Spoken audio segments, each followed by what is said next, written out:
So, wir sind hier auf der Gamescom bei 505 Games und hier wird unter anderem Miasma Chronicles gezeigt, ein Action-RPG mit rundenbasiertem Strategie-Kampfsystem, bei dem man Elvis und Dix, zwei Brüder, dabei verfolgt, wie sie versuchen rauszufinden, wo ihre Mutter ist und was in der Welt grundsätzlich schiefgelaufen ist. Es ist nämlich eine sehr postapokalyptische Welt, die vom sogenannten Miasma kontrolliert wird. Und ich habe jetzt die Chance, im Interview ein bisschen mit den Entwicklern über ihr Spiel zu sprechen. Und da nehme ich euch jetzt ein bisschen mit.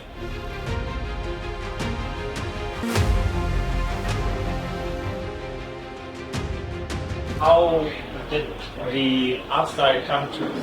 What was the inspiration behind that? We get inspired by a lot of different things. Our art director, Oscar, he has a lot of inspiration from movies. There's little elements of like the Aliens movie, a little bit of Prometheus. We also look at other post-apocalyptic or futuristic stuff. There's a little bit of Blade Runner in there. You know, it all comes from different directions. And then of course there's some things that are completely unique to our game. But we really wanted to bring a world that was set in the future, but it had some root in believability. The art style transitions into the storytelling, I assume. Was there any inspiration in the real world for what happened to the world inside the game? Yeah, absolutely. There is a connection to the real world, to the Miasma, but we can't really tell you much more. It's going to be a bit of a spoiler. Yeah. You'll find out more in the game, but when you find out, you will understand what we're talking about now, if that helps. So it's not really about us telling you in the beginning of the game what has happened or why they are in the situation they are. That's something that the players will discover throughout the game. We sort of leave it up to the players to discover the depth of those discoveries, because if you just stick to the main line, then you don't get as much information as if you do all the side quests and you collect all the notes and everything that is in the game. But we're not sort of pushing that down the player's throat. We give them the opportunity to play the game the way they want. They'll find the key points of the story. It'll be coherent, but we put lots of world building into this game, more than we did in our previous games. So much so that every little thing, every little story, every note, every item, every character are all interconnected. There's a codex where you can read the bios. If people are interested in it, so some people want to barge through a game and just skip, Yeah. get to the end. Others want to just immerse themselves into the experience. What would you say was the most challenging part about telling a story like this? Well, actually, it's pretty much the same problem. We don't want to spoon feed everything, because it becomes like we treat the player like they're a dummy. As you go through the game, you start to get these suspicions, and at some point, some of them might be confirmed, and you'll start to feel like, oh, I'm quite smart, I figured this out. We want the player to feel like that rather than, oh, they just tell me everything straight away. So it's been a challenge to try and get that very sort of subtle blend. How does the relationship between the brothers play a part in all of that?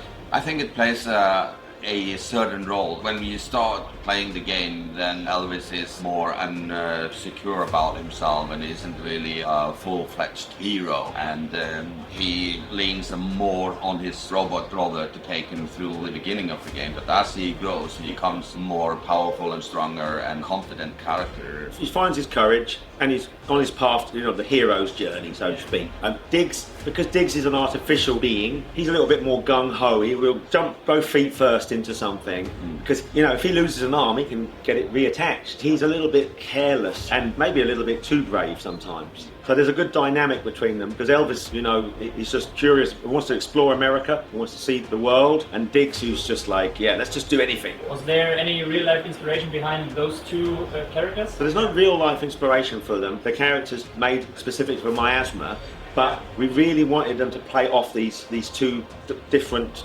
personalities, because it kind of plays out like a buddy movie where you've got like the two clashing characters, but ultimately they're brothers and they love and care about each other. There are obviously some more characters, right? There's the girl, whose name I forgot. Jade. She gave me a really strong Siri vibe from The Witcher. Is that intended? We've had that comment a bit, and there might be some small changes to Jade. We haven't decided yet, but we haven't intentionally. Yeah, it's just a coincidence that she looks a little bit like Siri. But Jade has a lot of secrets. There's a big secret about Jade, which we'll find out later in the game, and she's got a lot more to her than you might think at the start. So she will develop also as a character, and she has a kind of a cool backstory. What do you think, or what was your target audience with your game? That's a really good question. Our primary focus was the turn-based tactical audience, but once we had released Mutant, we did a deep dive in all the user scores we have on Steam. And then we found out that a big majority of the positive feedbacks were not really turn-based players, but more RPG players. Adventure players. Yeah, so what we have done with Miasma is tilting the game more towards that audience, because we feel that we need to listen and understand what our audience wants and like. I mean, we've not forgotten the tactical players. We'll make the game so tactical players will get a really good experience. There will be a challenge there for those who seek it, but we also want to cater to people who maybe want to get into tactical games. Is there a feature to save anywhere in game? Well, we have two types of save. We have an auto save and we have a checkpoint save. Yeah. So checkpoints will save, and auto save just saves automatically, but you can also manually save where you like.